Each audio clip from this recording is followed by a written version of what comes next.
گیلس، جی علی جناب. اسی وقت ایڈونیا کے پاس جاؤ اور ان سے کہو کہ فوراً اپنا ٹھکانہ بدل دیں. ممکن ہے شکنجوں کے زیر اثر پلوٹن نے جگہ بتا دی. یعنی پلوٹن؟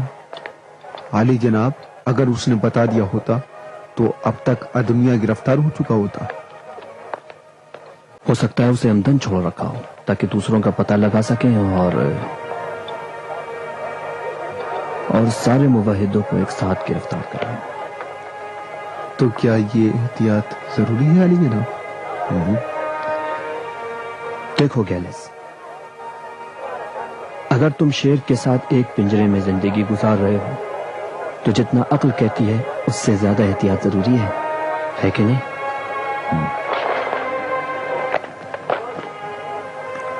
اپنا خیال رکھنا.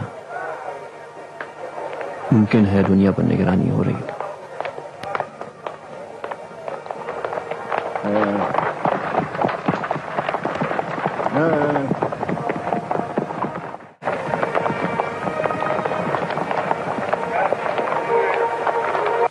شمول ادھر آؤ. میرے اس گھوڑے کا خیال رکھنا. جی حضور. جی.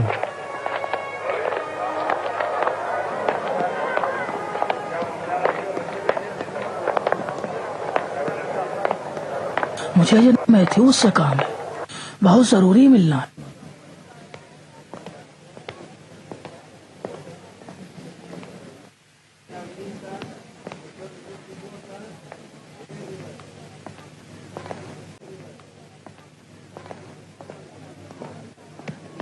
سلام عرض ہے جناب.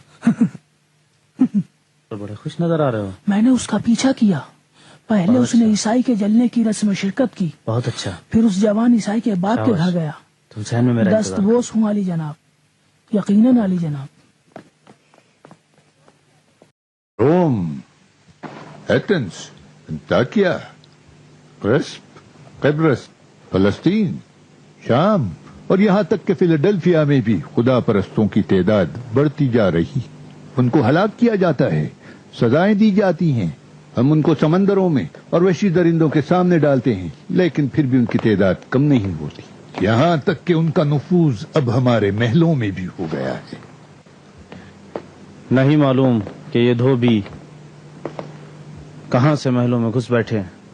جناب جولیس، یا تو تم سمجھتے نہیں یا ناسمجھی کا دکھاوا کرتے ہو. کیا شہنشاہ ڈیمیسین نے اپنے چچا زاد بھائی فلابس فلمناس اور اس کی بیوی کی عیسائی ہونے کے جرم میں گردن نہیں اڑائی؟ تو کیا وہ بھی دھوبی تھے؟ کیا اسی صورت میں بہتر نہیں کہ ہم بھی اپنے دربار کے سلسلے میں ہوشیار رہیں؟ تم کیا کہنا چاہتے ہو؟ میں کوئی خاص مقصد نہیں، فقط احتیاط کے طور پر. لیکن مجھے اپنے درباریوں پر پورا اعتماد ہے. پھر بھی تم سے متفق ہوں، ہمیں ہوشیار رہنا چاہیے. پوچھ. عالی جناب میکسیملین.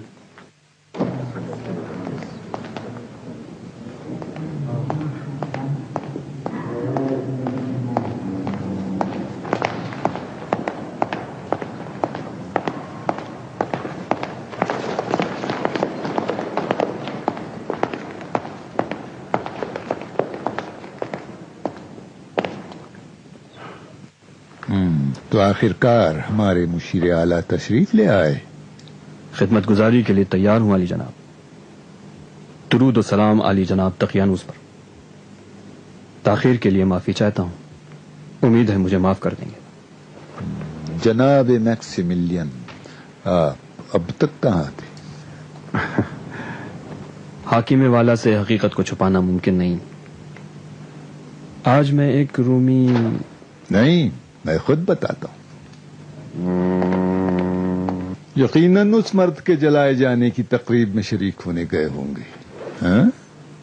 ہاں، اس مرد کے جلائے جانے کو جس نے شہنشاہ کے مجسمے کو گرا دیا اور ہمارے دوسرے خداؤں کی بھی اہانت کی. کیا میرا اندازہ ٹھیک نہیں ہے؟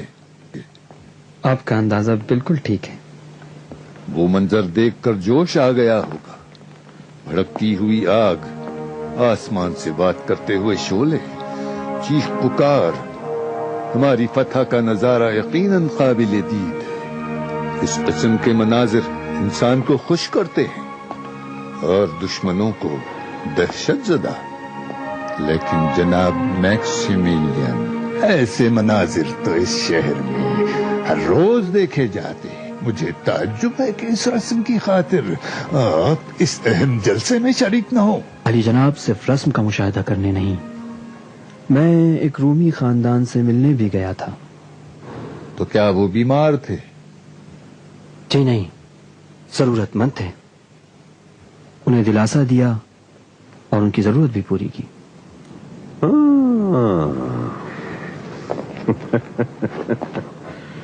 کیا تم سچ مچ یہ سمجھتے ہو کہ محبت اور دلجوئی کے ذریعے عوام پر حکومت کی جا سکتی ہے؟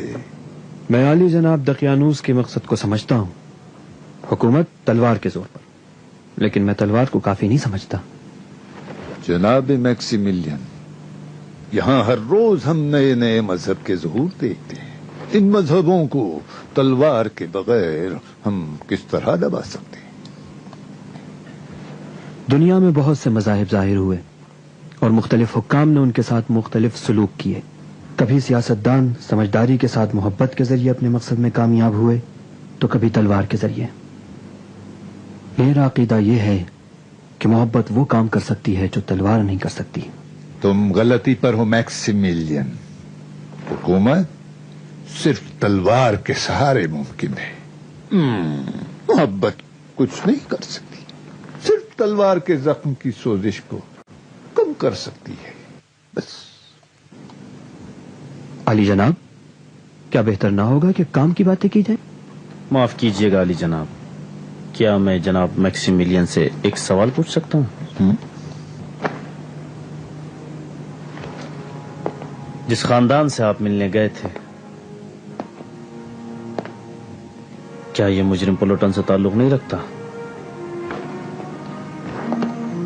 کہ جس کو آج عیسیٰ کی پیروی کرنے کے جرم میں جلا دیا گیا؟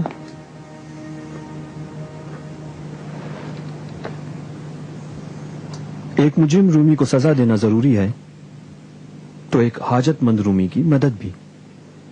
تعجب کی بات ہے، تم مسیحی مجرم کی دلجوئی کے لیے گئے تھے۔ جی علی جناب، یہ بات درست ہے، لیکن علی جناب، کیا ایک شخص کے جرم کے خاطر اس کے پورے کنبے کو سزا دینی چاہیے؟ اچھی طرح سمجھ لو میکسیمیلین، تم مجھے اچھی طرح جانتے ہو اور تم کو معلوم ہے کہ میں انسانوں کی جان کو ایک کیڑے کی حد تک بھی اہمیت نہیں دیتا۔ تم میری بیٹی کے شوہر ہو، لیکن میری آنکھوں سے زیادہ عزیز نہیں ہو۔ اگر نہیں جانتے ہو تو میری بیٹی سے پوچھ لینا کہ میں نے کس طرح اپنے خائن کی آنکھوں کو نکال کر پھینک دیا تھا۔ اپنے کام سے کام رکھو، ورنہ اگر میں کسی پر شک کر گیا تو غضب ہو جائے گا، بس۔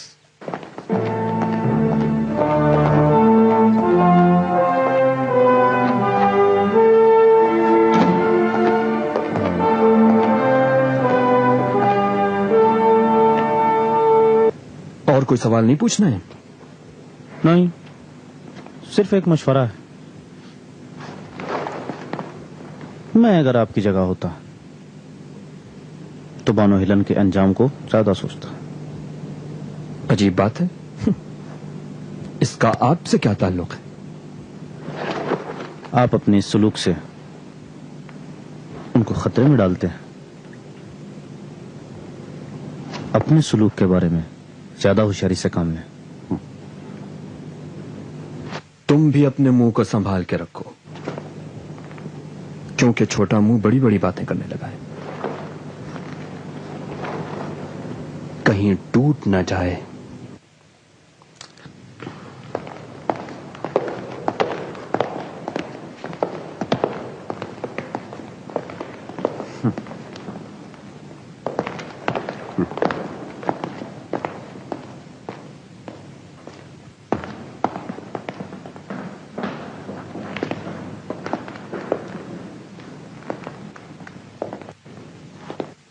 کیا ممکن ہے کہ جناب میکسیمیلین بھی ایک معاہد ہو؟ اتنی آسانی سے نہیں کہا جا سکتا. آنے والے وقت کا انتظار کرنا چاہیے.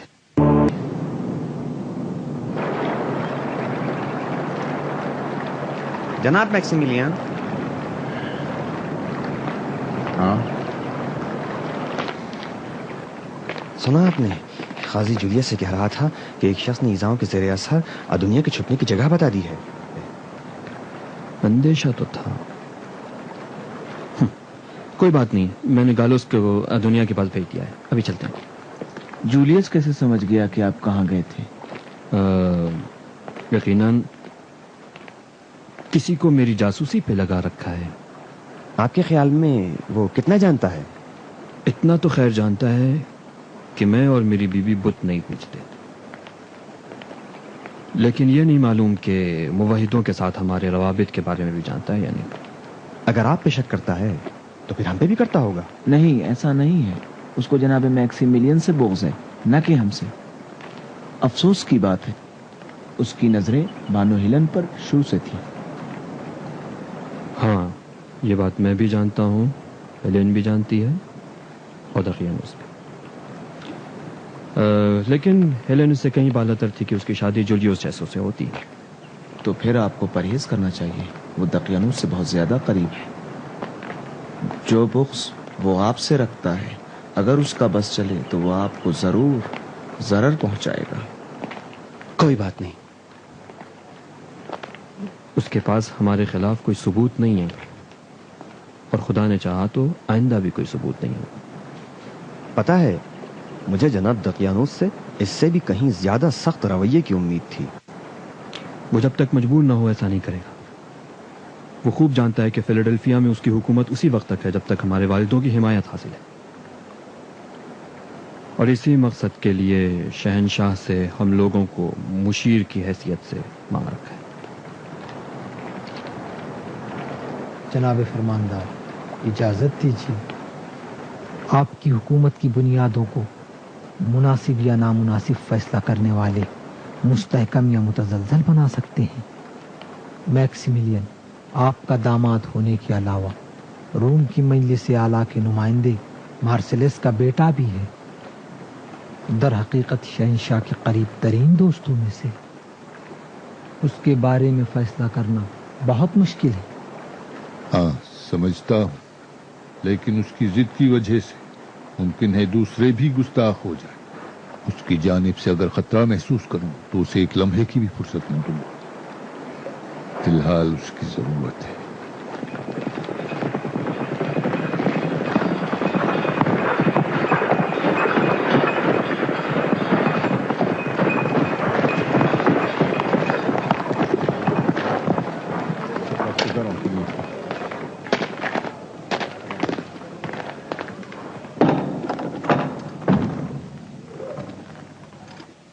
پھر کل ملیں گے. اچھی بات ہے.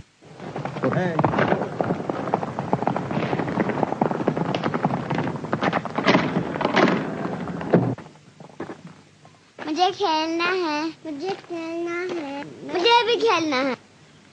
آرام سے کھیلو بیٹا. ارکلید, تمہارے بابا آ گئے. سلام بابا.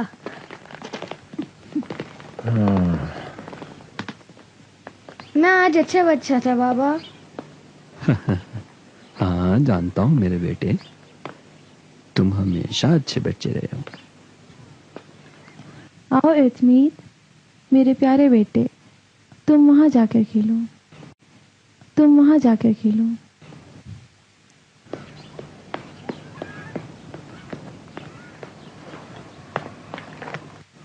کیا ہوا؟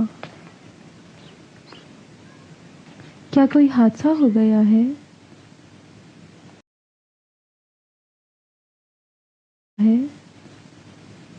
ہاں, پلوٹن. کیا اسے مار ڈالا؟ ہاں, تمہارے باپ کے حکم سے اس کو معبد اپولون کے سامنے زندہ جلا دیا گیا, اور حکم دیا گیا ہے کہ اس کی لاش کو 3 دن تک سر عام رکھ دیا جائے, دوسروں کی عبرت کے لیے. وہ میرے لیے باعث ننگ ہے. میں نے کہا ہے کہ وہ میرا باپ نہیں ہے. آپ مجھے اس کا تانا نہ دیں. نہیں ہیلن، باپ کی گناہ بچوں کے سر نہیں آتی. یہ آپ خود جانتے ہیں. میں ایسے باپ کی بیٹی ہونے سے خود شرمسار ہوں. میں کبھی کبھی جو اس کے پاس جاتی ہوں یہ آپ کے لیے یا کسی کی نجات کی خاطر، ورنہ میرا اس سے ملنے کو دل نہیں چاہتا. میں نے بھی کبھی اس کے برے اعمال کو تم سے نہیں جوڑا ہیلن. کیا کروں کہ اس کے جرائم اب مجھ سے دیکھے نہیں جاتے ہیں. آپ نے وہ دیکھا ہی کہاں ہے جو میں نے اپنی آنکھوں سے دیکھا ہے. آج تمہارے باپ نے نہیں غلطی ہو گئی. دقیانوس نے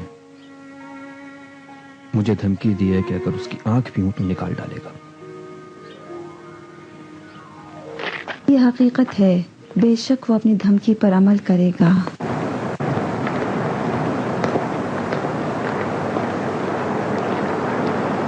سلام عرض ہے جناب. بہت اچھا کام کیا ہے زبیر، بہت خوب، شاباش. تمہیں نئی ماموریت دیتا ہوں. کمہار ایدونیا پر نظر رکھو اور اس سے غافل نہ ہو. جو حکم میرا. لگتا ہے کہ جولیس کا خطرہ بھی میکسیملین کے خطرے سے کم نہیں ہے. میں کیا کہہ سکتا ہوں علی جناب. جو حکم ہے میرے آقا. خاص کر ان پر نظر رکھو جو اس سے رابطہ قائم کرتے ہیں. آپ کی خدمت کے لیے حاضر ہوں.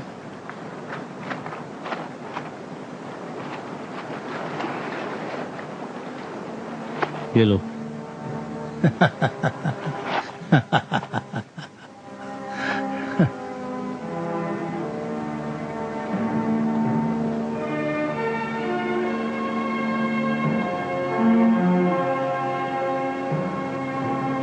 چلتے ہیں. وہ کہہ رہا تھا کہ تم جانتی ہو کہ کس طرح سے اس نے اپنی خائن آنکھ کو نکال ڈالا. میرے خیال سے اس کا اشارہ تمہاری ماں کی طرف تھا. ہاں، اس نے سچ کہا ہے.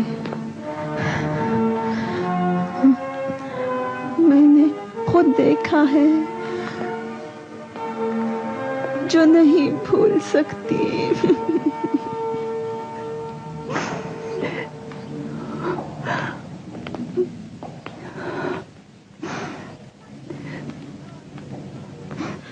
میری ماں دمشق کے قریب ایک گاؤں سے تھی. وہاں کے سارے لوگ بارنوا کے ذریعے مسیحی ہو گئے تھے.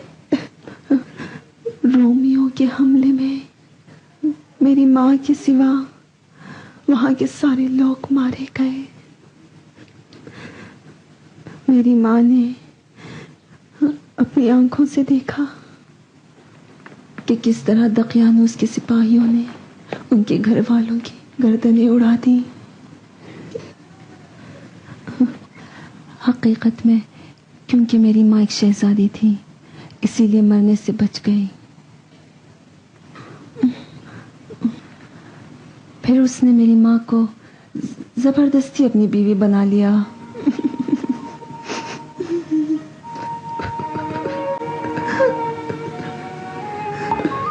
جانتا ہوں ایلن، پہلے بھی ان باتوں کو سن چکا ہوں. آپ نے تو سنا ہے، میں نے اپنی آنکھوں سے دیکھا ہے. اب آپ ہی بتائیے میں کیسے بھول سکتی ہوں.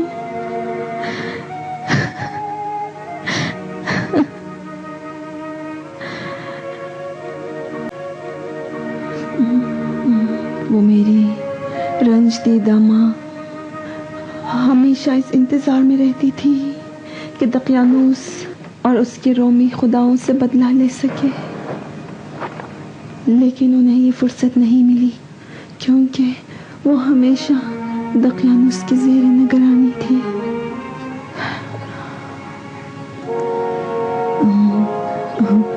یہاں تک کہ ہمیں معلوم ہوا کہ کئی عبادت گاہوں میں بتوں کو توڑ دیا گیا اور رومی سپاہی بت توڑنے والوں کو گرفتار کرنے لگے.